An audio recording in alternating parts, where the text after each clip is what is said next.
Richard, 1936, Dallas, Texas. Correct. Let's go back. What do you remember when you were just a little boy?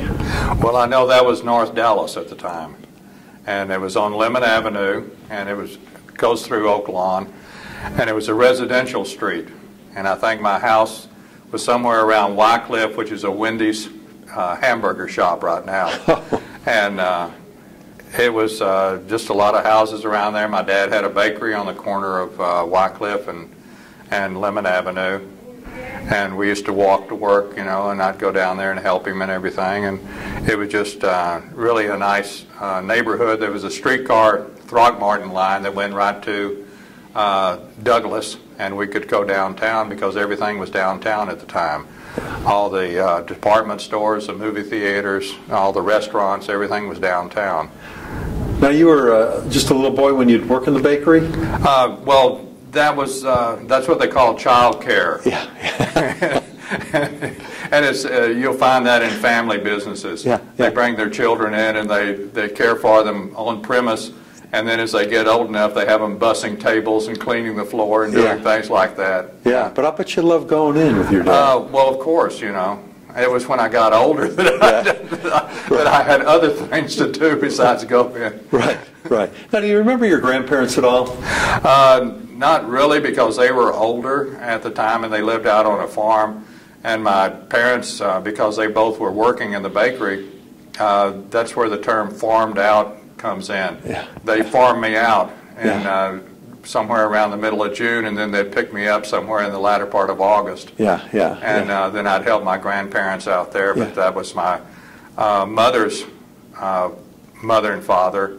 And my dad, I don't remember my grandfather on that side, but the grandmother was quite elderly at the time, and so I knew her for about 2 or 3 years before she passed. But it was my mother's parents that I remember out on the farm. They were out on the other side of Weatherford and Mineral Wells out in Palo Pinto County. Do you know where your family originally came from? My dad came from Granbury, which is out in the West Texas, southwest of Fort Worth, and then my mother came from kind of a farm area out there on the other side of Mineral Wells. Right. If that's what you mean. My parents now, the origin of my parents, my dad always said we were kind of Heinz 57. He said we were like English and Irish and Scotch. So he said it's kind of a mixture of the three. You came along in the middle 1930s. You know, right after the Depression hit this country. Did your family ever tell you stories about how it affected them? Oh, very definitely. In fact, I always tell my kids, which made no impression on them whatsoever, that I was raised with the Depression, hard work, save the money, save for a rainy day, don't overspend, you know, and the value of $1, and of course they weren't listening. But yes, my dad instilled all that on me. Yes, he came off the farm and came into Fort Worth, and he was loading railroad cars, I think, at the time, and it was $9 a week. And he didn't dare not show up late because there were 25 other men waiting for his job. So he finally, there was a lady that was doing cakes out of her house, I think, at the first. It wasn't Mrs. Baird. There was some other lady. And so she wanted somebody to help her. And so he started working for her. And there was another man working there also. It was Heine Kleinsmith. And he had ended up having Kleinsmith's Bakery in Fort Worth at 7 Points. And they became real good friends, but there wasn't room enough in Fort Worth for 2 bakeries at that time. So my dad went to Dallas in 1934 and opened up a bakery there. And what was the name of your folks' bakery? Aston's. Well, it was Aston's English Bakery at the time, but then they dropped English because everybody wanted scones. They wanted, you know, all these English products and everything, and he knew nothing about them. He just had a friend that told him that it was very distinctive to have something else in the name besides Aston's Bakery, so they decided to English it. And then people started traveling. People didn't travel very much at that time. Now, was the bakery still... After my wife got real sick and we both had to get out of the bakery business, we turned it over to my daughter, the youngest one. And so she worked it for a while and moved it down to Lover's Lane.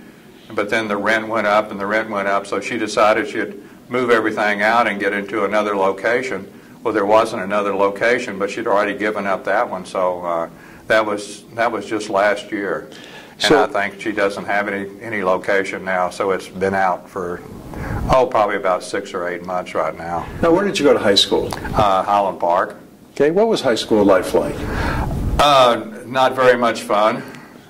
I was raised in Oak Lawn, and we had 8 grades, which was not normal then because they just started instituting the middle school, which was 7, 8, 9. And so I went through 8th grade, and we didn't have a limited number of teachers, so we all kind of shared a teacher and things like that. It was just a small square brick schoolhouse, while everybody else was going through the Highland Park system, which was very update and modern, and they had very good facilities, and they were learning algebra, geometry, and trigonometry, and I was still in advanced Crayola, you know. And so it wasn't a very good experience transferring from the 8th. I went through the 8th grade in grade school, and then I went into the 9th grade in Highland Park Junior High, and it was quite an experience, yeah. Now, after high school, was it into the service or on to college? It was into college. Okay, where did you go? Ended up at Florida Southern, in the middle of Florida. It's in Lakeland, Florida. It was the college was designed by Frank Lloyd Wright, and so it was a private school. And I ended up there and went there for 4 years, and I took ROTC while I was there. And so whenever I got out of and graduated from college, well, then of course they had my number in the service, and I went right into the service, but I went in as a second lieutenant. So it was a lot easier than going through basic training or anything. Right. Now, this was right after the Korean War. This was graduated from college in 1960. And so that was after the Korean War, correct? Right, right. And then whenever I got out, or was getting out, processing out, we were landing, not landing in helicopters, but what we were doing was practicing the helicopters not touching the ground and us jumping out with full field packs and M1 rifles, which is 9.5 pounds, and everybody had pretty much twisted ankles at that time, and we didn't know what the heck we were doing. And we were training because they can't land in the rice paddies in Vietnam. Right, and we right. were training for that, and we didn't know it. And so I went ahead and was processing out, and since they had spent money on me and high school ROTC, college ROTC, infantry officers, basic training, artillery training, and all this, they sent me up to the Pentagon. So they flew me up to the Pentagon, and I met with a major up there, and he tried to re-up, and I didn't understand. I said, no, I've got to go help my dad in the bakery business. Yeah. And of course he wasn't at liberty to tell me what was going on. And so I said, no, I'm going to go ahead and process out. And so at that time I didn't get a ticket back. I had to hitchhike. I went out to the field, and of course being a lieutenant doesn't cut it in Washington, D.C. because there's 3-star generals, and every plane I would get on, well, here come a general on there, and I'd get off. And so I had to go through Fort Bragg and then go back to Fort Benning. And then I processed out and then went back and helped my dad. Wow. And that was in November. Well, in the first part of December, all of a sudden we had 40,000 troops there, unbeknownst to everybody in the public, because they thought all we had was advisors. Right, right. And then all of a sudden, here's 40,000 troops there, and we're in a conflict, very definitely. Wow, wow. Now you come back and go to work in the bakery. Well, yes, and then also I was working for a pharmaceutical company, and then working for the bakery also. You know, I was working for him part-time and then working for a pharmaceutical company. I wasn't that good at sales, because all I was thinking about was what I was supposed to be making at the bakery the next day. Right, right. And so I wasn't selling that much. I was supposed to be calling on doctors and drugstores, but that wasn't. I saw that wasn't my passion. Right. And right. So the man came in that was my director for the pharmaceutical company, and he came to the bakery that day. And he talked to myself and my dad, and he said, "You know, your son belongs with you." he said he's doing okay, but he's going to be a lot happier with you. And so terminated it. It probably made your dad very happy. Well, he hadn't had any relief. He was on a board of directors, the national board of directors, and then he liked to go to conventions and stuff like that and meet with other people. He was a very outgoing, friendly person, and he wasn't able to get away that much. Once you have your own business, you're tied to it, and you just don't have any freedom that much. And so what happened was, as soon as my wife and I came in, well, then he just started going everywhere. He moved up to be president of the National Bakers Association, for a year, and then he was on the board of directors for about 10 or 15 years, and he was just able to do a whole lot of things then. And so you and your wife took over the business then? Well, we didn't take over at that time. We would run it while he was gone, and then we took over in 1980, I think. Now, where did you meet Gladys? Up in Minnesota. I was helping my dad in the bakery, and I was asking a lot of questions at the time. I think that was probably in 1968 or something like that. I was asking a lot of questions about, well, you put this yeast in here, but you can't put the hot water in it because it'll kill the yeast. Well, why does it kill the yeast? And he said, well, it just does, and I don't have the answer. Then I'd say, well, why are you doing this and putting that in the proof box, and then you don't put the other in there? I said, some things rise and some things. Well, look, he said, there's a school in Minnesota. He said, it's a you don't go back to college because you've already graduated from that, so it's a trade school, and it's sponsored by Pillsbury and General Mills, and it's up in Minneapolis where all the mills are, and it's strictly a baking school, and we sponsor it from the board of from the National Retail Bakers Association, and they supply all the flour and shortening and sugars and stuff like that. And why don't you go up there? And I looked into it, and the GI Bill will cover for your tuition and your books. And I said, okay. So I went up there, and then that was my tuition and books, but I needed some money for other things too. And so I started working at night. Well, when I worked at night, I was working for a large bakery up there, and I met my wife in there, when she was working in there. And so I started talking to her, and I told her, I said, well, I go to school, and then I come working at this job, and sometimes I don't have any trouble, I don't have any time to eat or anything. And so she said, well, I'll tell you what, there's cabinets all around here, and I'll tell you which cabinet the broken cookies are in, or the broken cupcakes, and I'll leave them in there for you, and tell you it's number 152, and you find it while you're working at night, and you can have something to munch on, And so we got to meeting that way. And then we got married up there in South Dakota at Mount Rushmore. And wow. So then I brought her down here. She'd already had 10 years experience, and she was managing in-store bakeries up there, so she had all the experience too. And so we just came down and basically worked for my dad for a while till he was ready to retire. So did your dad remind you how he sent you to school, and you came home not only able to be a baker, but now had a wife too? Well, a helper, he called her. he calls family members helpers. Yeah. That's kind of like my wife said. That's what she was up there, because the Germans and the Swedes, they have children up there to help on the farms. Yeah. And then after they get to be about 16 or so where they can leave, they leave. So then they have more children to fill in the void. Now, did your sister, you had a sister, well, is your sister still alive? Yes. Okay. You have a sister. Was she involved in the bakery? Not that I recall. She wasn't down there working, or anything like that. She was in school. She's 9.5 years younger than I was, so she was basically still in school and doing that. And she married a college professor. Yeah. Well, he is when he graduated, and then she was going to get her teaching degree and stuff like that. So they were kind of tending toward the teaching profession. What was the happiest time in your life? It was basically in college. Yeah.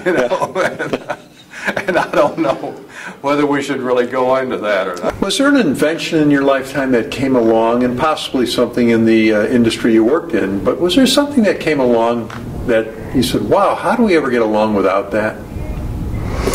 Well, of course, the whole bakery business changed, you know, with automation and things like this, as well as all the other industries did too. Mm-hmm. And it was just remarkable. But the machinery cost so much money, yeah. And then you had to have space for it. And then, of course, you had to have repairs and maintenance and everything. Yes, there was a whole lot of things that came along, but sometimes they weren't financially or practical or whatever for our business, because we had a very small bakery, right, as far as capacity goes, and we had a lot of trained German bakers in there that had their training in Germany, you know, and apprenticeship.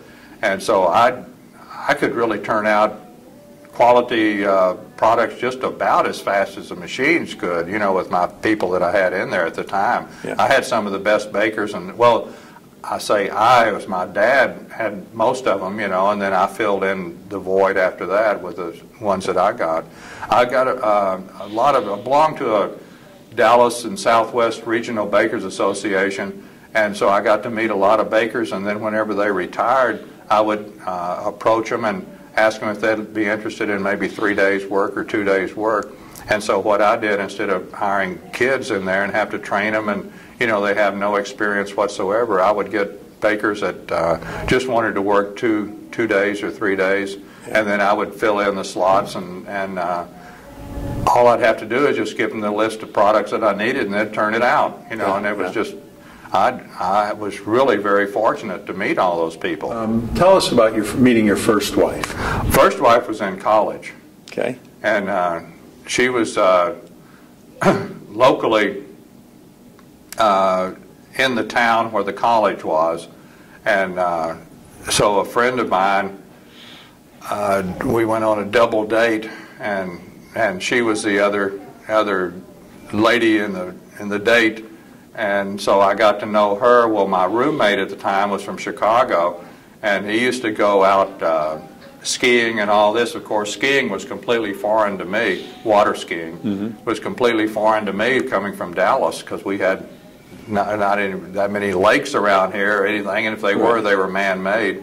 And so he was right there at Chicago on Lake Michigan, and so the girl that I was dating, her parents had a house and property on one of the larger lakes in town, and had boats and skiing and all this, and so he kept pressuring me to go out there so he could water ski, you know. And so I got to know her then, and we got together then, and we were married in Cypress Gardens, and which is just right outside of Lakeland, and so that was back in golly, I haven't had to go back that far in quite a while. And you had 2 children together. Yes, and while I was in the Army, because by that time I was ready to graduate, and so then we left Lakeland and went up to Fort Benning, Georgia, and then we had the 2 children while I was in the service up there.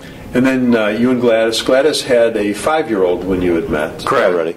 So, you know, together, your family had three kids. Yes.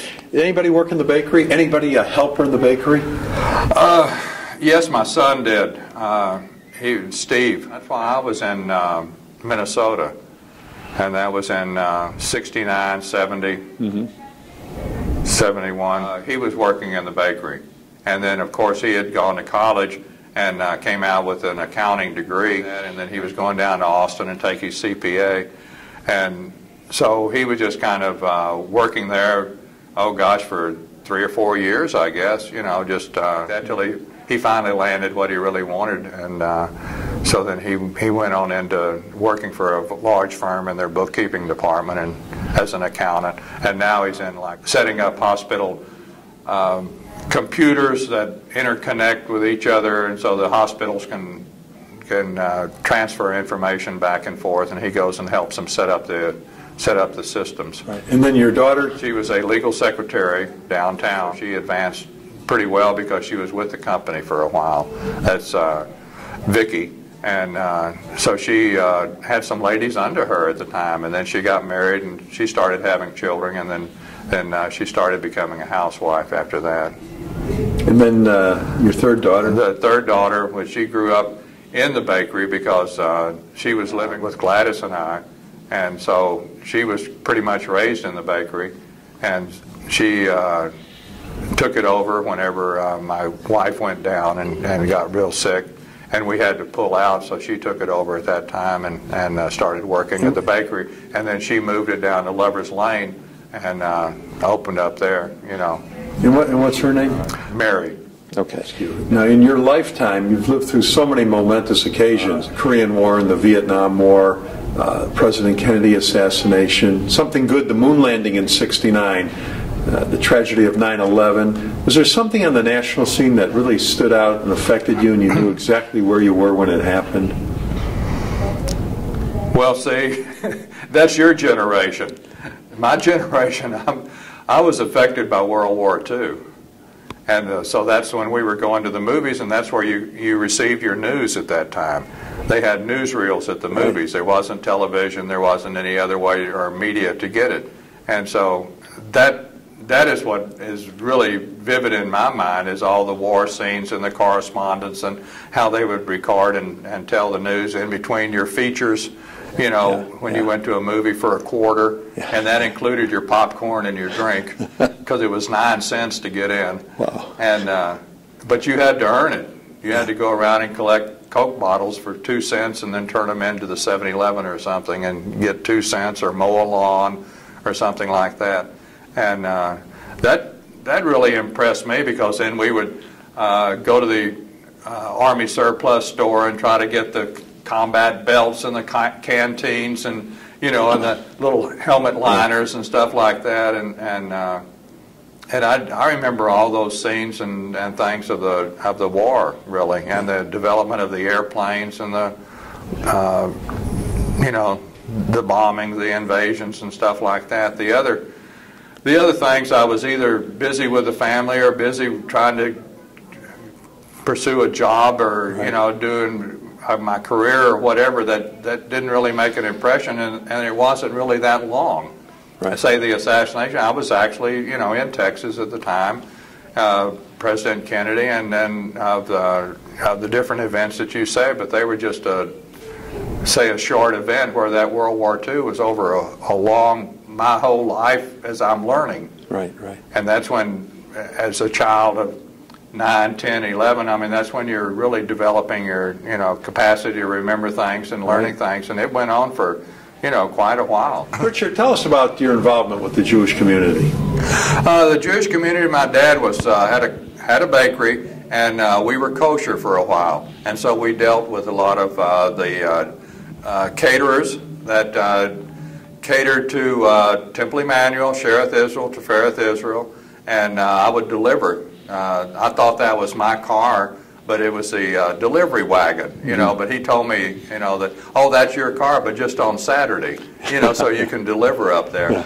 And so I got to meet Naomi Sherps and Sobel and Bertha Spiritus and all the caterers that they had, and they were just really nice to me, because I would come in with the cakes in the back door. I've never been in the front door of any of the places, but I knew where the kitchen is. I know the kitchen very well in all of them. And I would deliver the cakes, set them all up, and do this, and then they'd give me a sampling of their foods that they're making in the back, you know. And so I got to know the caterers real well, and I come to find out that whenever I came up to the Jewish Center here and started talking to all the people, that they didn't know what I looked like personally, but because I was in the back end of the bakery most of the time, but I had done their wedding cakes, or I had done bar mitzvah, bat mitzvah cakes for them, and maybe their daughters, and then, you know, maybe 3 generations. So these are people you're meting now at the Jewish Community Center. Correct. Yeah, and they knew the name, you know, but didn't know me personally, you know. Yeah. But I had done the cakes over maybe 3 generations up here of people. Wow. And so it was really a quick association, you know, because as soon as I would be introduced to somebody new up here, they'd say, you know, Aston's Bakery, you know, but they didn't know me, you know, but they knew the name and knew the product. Yeah. But it made for an easy in up here. Yeah. they accepted me, let me put it that way, because of my cakes, I guess. So you and Gladys were married 42 years. The 3 children, 6 grandchildren. Yes. What advice does Granddad have for the next generation? I don't have any advice because I don't think I am the one to really give advice to the next generation. They seem to be doing very well. It's something that I can't speak about because I don't know about. It's all technology now. Right. And I don't know anything about it. Yeah. And so I can't really advise them. I thought it was really silly, all the little games they were playing on these little computer things and stuff, but come to find out that that's helping them progress in the world of computers. And so I think they're doing quite well, to tell you the truth. Hey, thanks for doing this today. You did a great job. Appreciate it. You should take up comedy. That was really funny. Oh, you did.